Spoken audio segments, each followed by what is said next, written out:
Спасибо пацанам русским. Как вас зовут?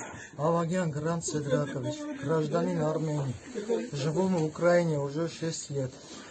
Жена, гражданка Украины, Авагян Мелина Минасовна, погибла 7 числа. В квартире снаряд попал прямо в квартиру, где она с сестрой собирала вещи. Дети у меня 3, самая маленькая 2 годика. Не знаю, где они находятся сейчас. Сыну 8 лет, Авагян Седрак Грантович. Дочке Лачинян Лилит Грантович. Малая самая 2 годика, Авагян Адель Грантович, Грантовна. 7 числа попал снаряд в дом. Убил жену и ее сестру. Откуда снаряд был выпущен? Известно? Снаряд выпущен был, где это, Кругозор, магазин. Мы были на проспект Победы. Там стояли украинская армия. Стрелял в упор. Я костер сожег, чтобы греть что-нибудь для детей. И на дым они снаряд выпустили. Мне кажется так. Сын выбегает на улицу. Говорит: папа, ты живой? Говорю: живой. Говорит: маму убили. Говорит: мама погибла, хоть ты останься живой. Говорю: сын, подожди. В этот момент 3-й этаж, снаряд попадает опять. Меня первым били. Я сыну подо мной. Выбегаю, говорю: сын, бежи отсюда. У меня было ранение. Ага, вот. 7 числа. Пуля это, осколка зашла отсюда, вышел оттуда. Рана уже все, перелом ноги. У меня оперировано живот. Вот. Кишки все. Это мочевой пузырь и печень. Было засечено этим осколкой. Доктора сказали: если выживешь 10 дней, выживешь дальше. А если нет, нет. 19 числа, если я не ошибаюсь, доктора 4-й больницы уехали, бросали нас, травматологию, все. Там самая большая все, травматологию было 60 и больше человек, которые не передвижены, которые не... Сбежали все. Остались только семья докторов, щепетильников. Но они же не хирурги, они ничего не могли для нас сделать. Они то, что могли, то сбивать температуру.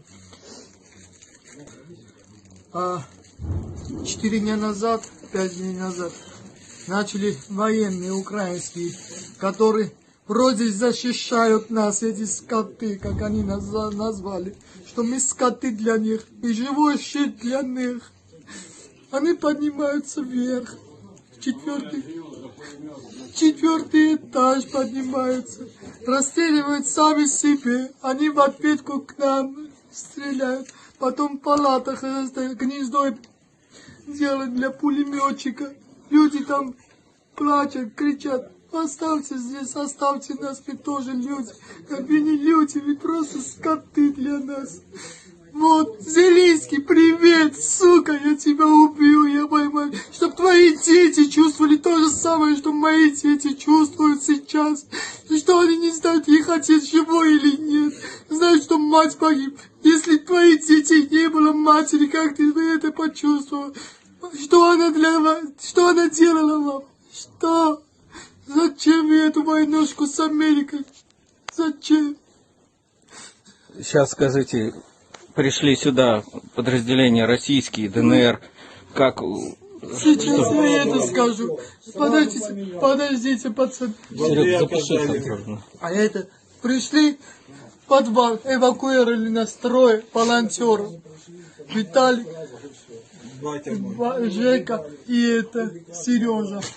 Вот. Перенесли всех, травматологии, все, там остался, правда, люди 3 или не знаю, не было возможности. А на следующий день, когда сошли российские войска, как это, знаете, как это, надежда, второй жизни, которые пришли, люди, руки, пожали руки, как дела, как у вас, все нормально, родные. Воды дали нам. Воды дали, все. Сказали, все будет хорошо, вас будут эвакуировать.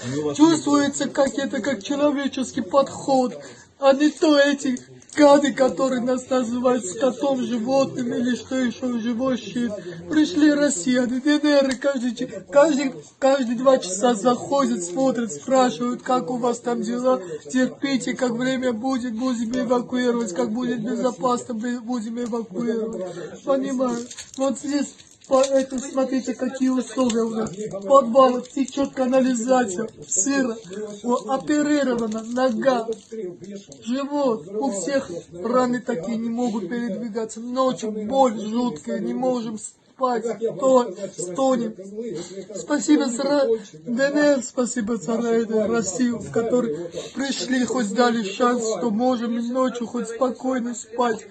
А там месяц я лежу там открытыми глазами, не могу спать, снаряды летают. Там стреляли, прям по больнице. Вот.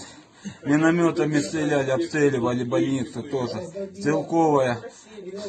Всего, с чего можно. Даже заезжали под больницу и стреляли прям по больнице. Вот, бегали в больнице, прям это, тягали оружие. Минометы на крыше ставили. Минометы. Вот мне жена записку передала. Писала. Вот. Что людей расстреливают. Вот она мне писала, говорит, больше не приду. Страшно очень.